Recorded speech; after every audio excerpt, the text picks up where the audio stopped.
Coming up on this edition of Quincy in Focus. And folks here in Quincy have been doing that same kind of work ever since to ensure that their history and their heritage is preserved for the future. A key step in the Quincy 400 initiative is released.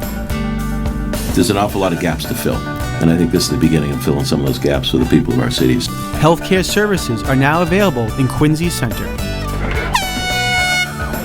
And the annual City of Presidents 5K took to the streets. These stories and more coming up on Quincy in Focus. Hello and welcome to Quincy in Focus, Quincy Access TV's news magazine show. My name is Mandy Flaherty and I'm part of the staff here at QATV. Leading off this edition, the new development being created around the North Quincy T Station has officially been named The Abbey, a nod to former Quincy resident and First Lady Abigail Adams. The new development will be mixed-use space, combining commercial and residential, and will include over 600 apartments, 1,600 parking spaces, and 45,000 feet of retail space, including a Target. We are so pleased to welcome you today. Thank you so much for coming. My name is Lauren Jesnicki. I'm a Senior Vice President overseeing Bozzuto Development's work in the New England area. This is an exciting milestone for our partnership with the MBTA, which kicked off in the spring of 2016 to re-envision the next chapter for this 7-acre parcel adjacent to the North Quincy Red Line station. For the last 3 years, we worked diligently with stakeholders from the T, Mass DOT, City of Quincy, and neighborhood to develop the plans for this transit-oriented mixed-use development. In honor of this great milestone, we are delighted to unveil today the new name for this new community. Inspired by Abigail Adams' amazing legacy and longtime residency in Quincy, the North Quincy Redevelopment Project will now be named The Abbey.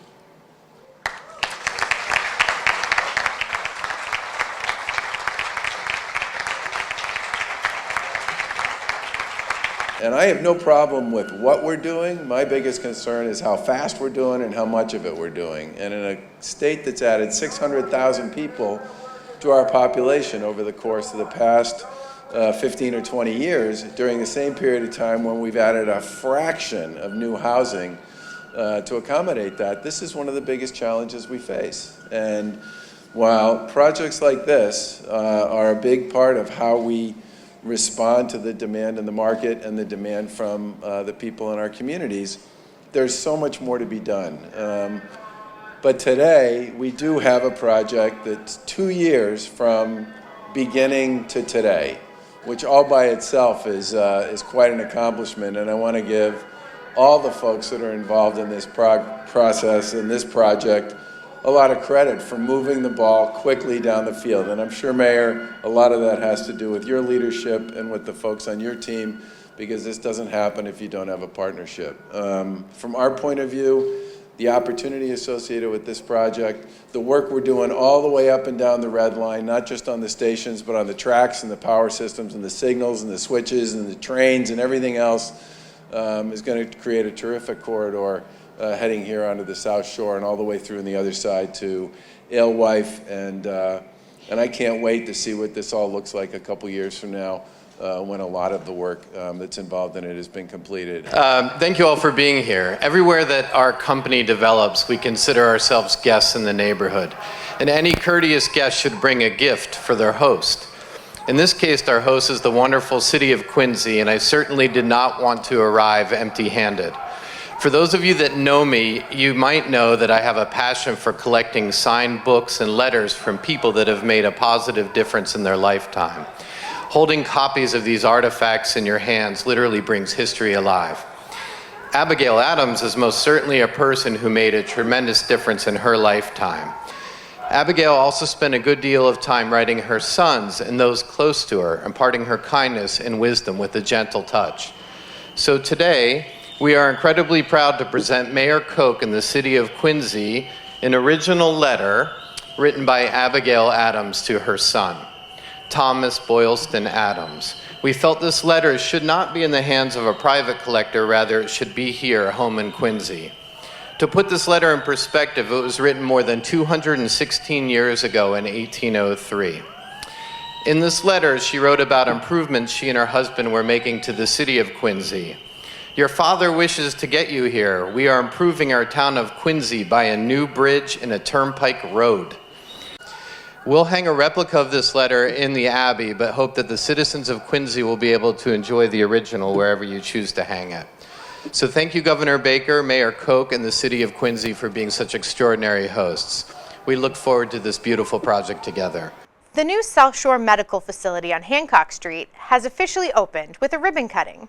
The facility will focus on primary care, but offers a wide array of services, including internal and family medicine, OB/GYN services, laboratory services, radiology, and specialty care.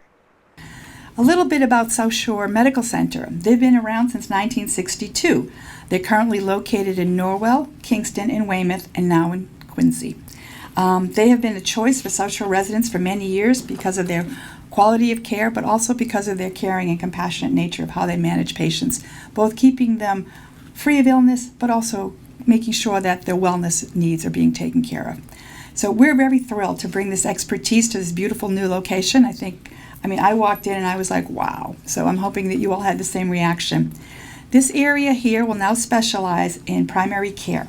That's internal medicine, family medicine, OB/GYN, and also we'll have some specialists here. So it'll be a very well-rounded place for people to receive care. Whether they need a routine checkup or they need something more complex or a wellness visit, they'll be able to do that here. We'll have x-rays, we'll have labs. We'll be able to really treat and diagnose a wide variety of illnesses, but also at the same time really work towards keeping the people in the community healthy. I represent the entire board in saying how grateful we are to have worked with Mayor Koch and the outstanding members of his team in making our dreams become part of this community and a reality. Quincy is a vibrant city made up of people from many cultures, and we are very excited. We will be working diligently to provide superior care to the patients from diverse backgrounds, values, and beliefs.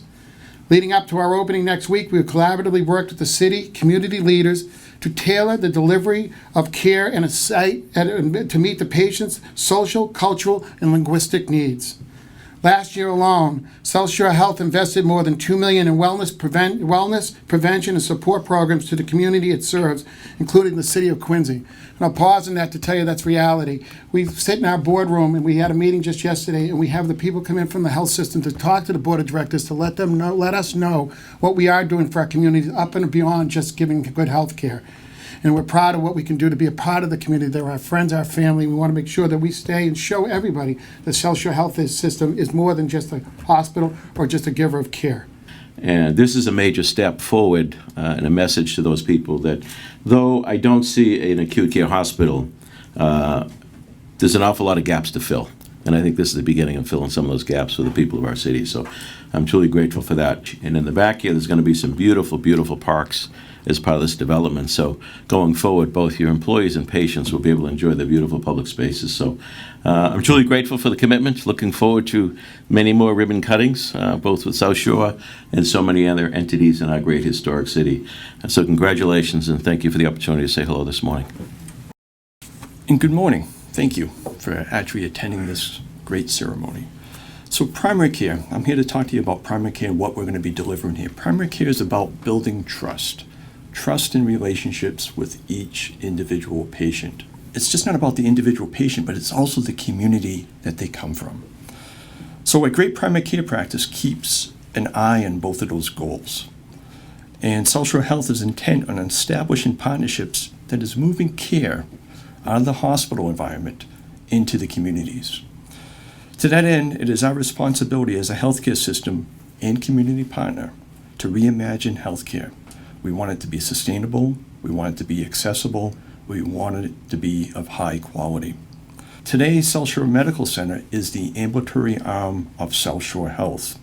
We are made up of over 100 internal medicine, family medicine, pediatric, and specialty providers, over 100. And we do that because we're supported by an excellent, excellent support staff.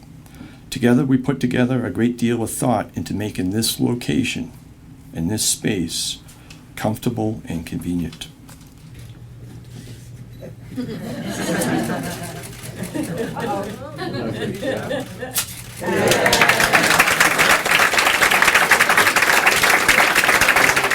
Quincy Mayor Thomas Koch, Quincy Public School Superintendent Richard DeCristofaro, and Vice Chairwoman of the Quincy School Committee, Emily Lebo, recently announced a new proposal to create an autism learning center at a building currently owned by Eastern Nazarene College.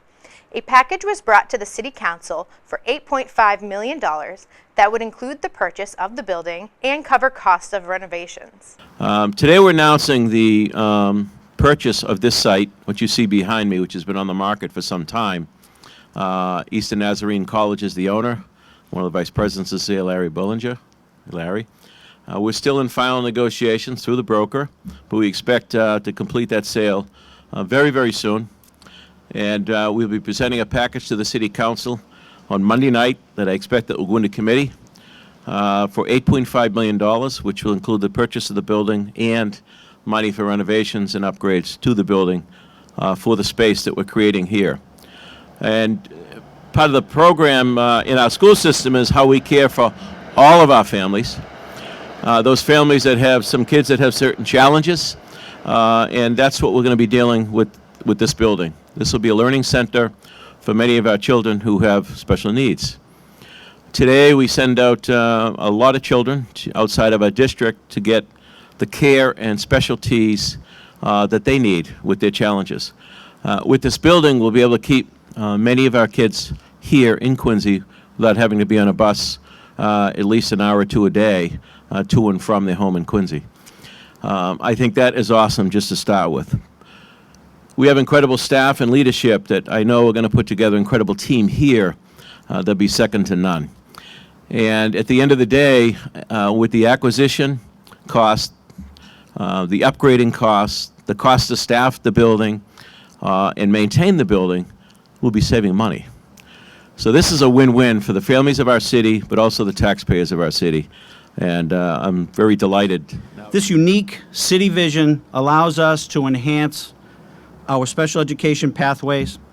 With the wonderful space in this building at Old Colony Ave, we will be able to design and continue Quincy's dedication to our special education children from pre-kindergarten to middle school, while serving many more of our students that are within the city at this point in time, and ensuring that our children will spend less time on transportation and more quality time with our incredibly dedicated staff. It'll also allow us to enhance parent involvement with a very, very unique parent center, allow us to limit site and program transitions for our students because this will be their school. We will offer integration opportunities, the ability to bring back to Quincy Public Schools many of our students that are in outside placements. And our school system, the opportunity to collaborate with other school systems who may want to send their students to our special education program. So the mayor's right. I've had more than 32 years of experience working in the Quincy Public Schools, and I know this issue pretty well. And I know the kind of team that the superintendent has assembled to take care of our special education students. We have a history of doing this really well. We know how to do it. We've done it at the Early Childhood Center, which is a phenomenal location where we hold so many of our great students for as long as we can. And this is going to allow us to keep so many more of those kids in our district where we know our educators and we know what they're getting. I'm going to look forward to collaborating with my colleagues on the school committee, not only Mr. Bergoli and Ms. Hubley, but everybody else on the school committee and the QPAC, the Quincy Parent Advisory Council, and our special education subcommittee team to do an analysis with you of the programs and to see which things would work best here and how, and so we can offer our full support, and we'd love to get busy on that work. So I thank you very much for this opportunity. I thank the mayor. I think this is visionary. I really do. We have been looking for it for a long time, and we've had issues. It comes up every year. challenges and opportunities. The superintendent brings it to us every single year to see if we can figure out where to place our programs and our kids so that they can get the best education and we can monitor that. So I'm thrilled about this. And I'm very, very happy. Thank you, Mayor. Public historian Bob Damon recently shared his findings for the Quincy Historic Commission's report as a way to identify Quincy's historical assets and the need for preservation, and thoughts on bringing Quincy's history and heritage into the future. We have so much in the city. We talk about it, right? I see, Tom and Al sitting back there work so hard on the quarry industry and preserving that history, and everybody in this room has something, right? As one would argue, we have more than most communities, and that's great, but it's also difficult in that the limited resources we do have, how do we best prioritize them? How do we best embellish and advance the resources that we do have? So I did ask Bob Damon, with his background, to put together a report for me that we could use kind of as a guide going forward, identifying all those assets, the history of them, the needs, and how we plug them in going forward to best accomplish really it's more than just the preservation, and this report talks a little bit about that. How do we connect it today and going forward? And I think each of these are very important to that. So I've actually asked Bob to come, if he'd come up for a couple of minutes, 2 minutes max. We're going to be at clock here, Bob, and talk a little bit about that. That report is here. If you haven't gotten it already, the reports are available, and if you want to at some point arrange for Bob to come to speak to your organization, I know he's been to one or two. We can arrange for that, and if not, if you want to get copies of it for your membership of the report, you're certainly welcome. It's a public document, and it's open to all. So, Bob, would you come up and just sum it up for me?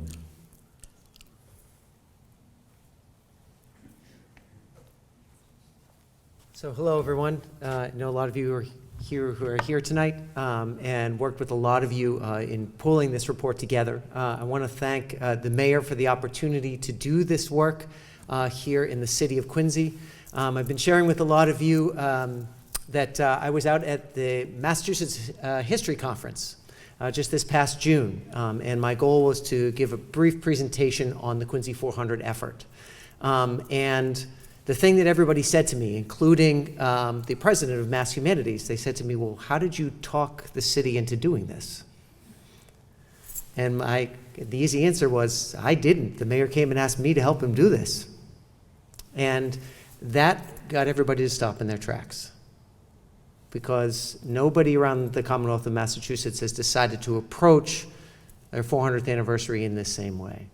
And with this level of forward thinking about what a community's assets might bring to a community in the future.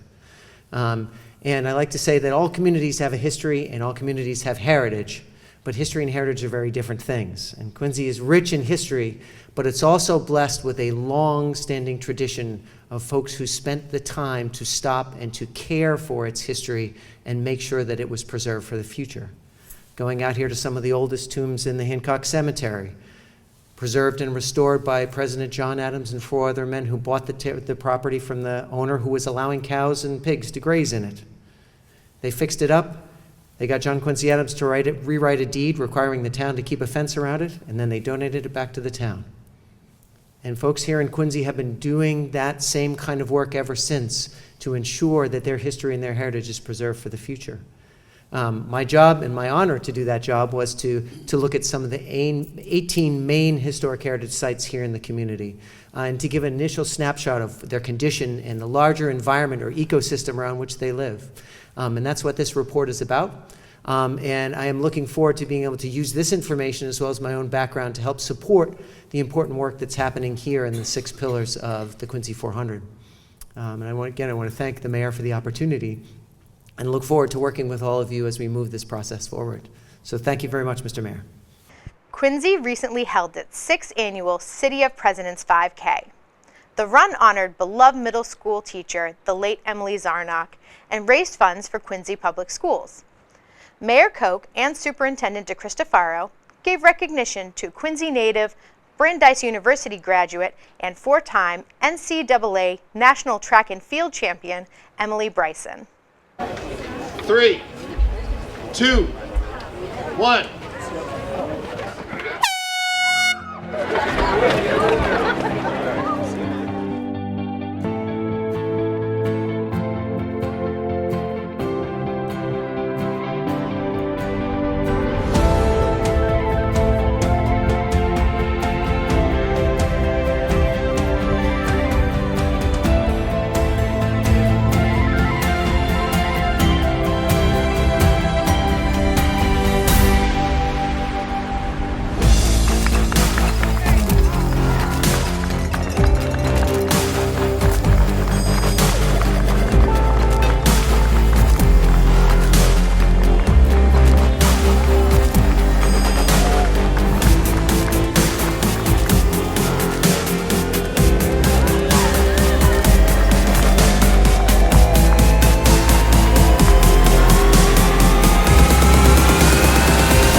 name's Emily Bryson. I grew up in Quincy. I just graduated from Brandeis University in May. I did this race every year growing up through elementary, middle, and high school. I did it with the Quincy Track Club when I was young. I haven't done it for the past 4 years since I've been in college, so I wanted to come back, do it again. My mom's here with me today, so it was fun to have her cheering me on. And it's just fun to do a race with everyone in the city of Quincy, see people I coach through the Quincy Track Club and cheer people on. And my old high school coach, Jeff Hennessy, was here too, so it was great to see him and come out and just have a good time and run and see some people. It was such an honor to be recognized. I really love running here, and I love that, I grew up running in Quincy, so it really meant a lot to me that the mayor and the entire city of Quincy wanted to recognize me for this. I'm really proud to be from Quincy and really proud to be able to contribute to the city in the way that I have. So it was really such an honor. So my name is Caballo, and I decided to run the race because I thought it would be fun and it would be a great way to exercise because I don't really exercise, and to represent my school, Southwest Middle School. My name is Pranav. I wanted to do this because for fun, and like he said, I want to represent my school and make it win. So I decided to do this because I always do cross country. And this is a way to represent my teachers in cross country. Hi, I'm Abby Koch. I'm from Quincy. We came out today to help all the runners, support them, give them some water. I do it because I've run the race so many times before, and it's such a great cause, and I know it's a fun day for everyone. The Quincy Recreation Department recently wrapped up their 2019 Summer Arts and Crafts projects. Quincy kids participate in the project, where they have the chance to create a piece of art over the summer and display them for public voting.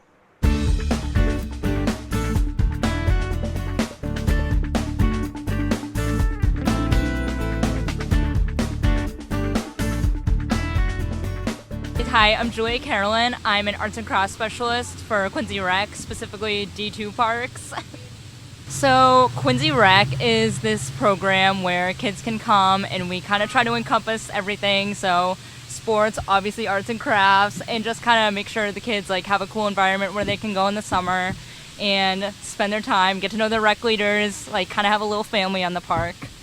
So I've been here 6 years, but this is my first year as an arts and crafts specialist. So we do the arts and crafts project every year. So usually there's a few veteran kids or rec leaders that kind of know what's going on.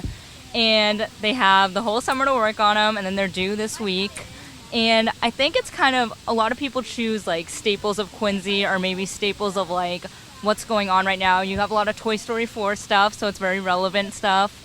A lot of food items, because at Quincy Rec we go and we take snacks. And yeah, they just kind of do stuff that they know that they can build, but that's going to get a lot of votes. We have the public vote, and then we also have the park leaders drive their kids up to Quincy Hall to vote, and we put them all in this box, and then we make sure no one's ever alone with the box, so no one can tamper with it, and then we count them up. Okay, so you'll find out the winners. The kids will find out this Friday, and we'll deliver them their prizes, which is pizza and cookies and Ginger Betty stuff. And then the winners will be announced in the Quincy Sun the following week.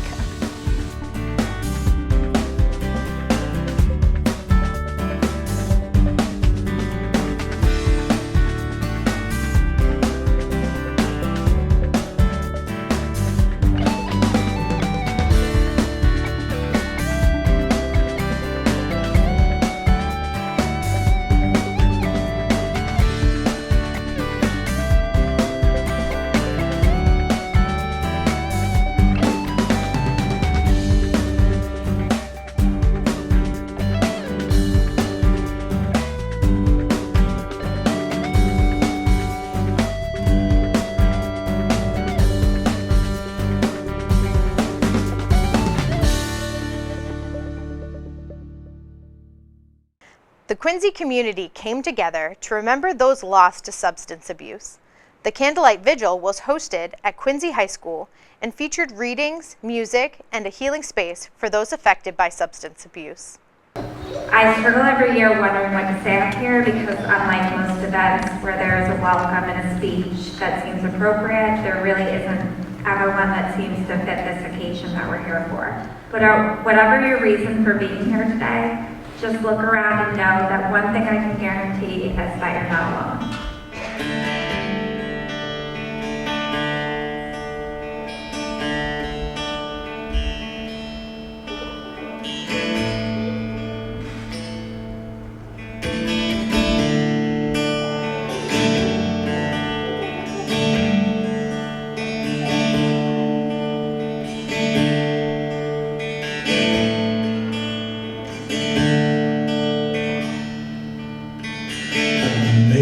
Amazing grace, how sweet the sound that saved a wretch like me. I once was lost, but now I'm found.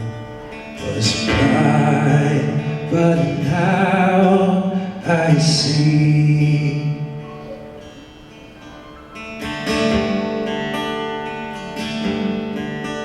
'Twas grace that taught my heart to fear, and grace my fears relieved. How precious did that grace appear the hour I first believed. My chains are gone, I've been set free. My God, my Savior has ransomed me, and like a flood, His mercy rained, unending love, amazing grace.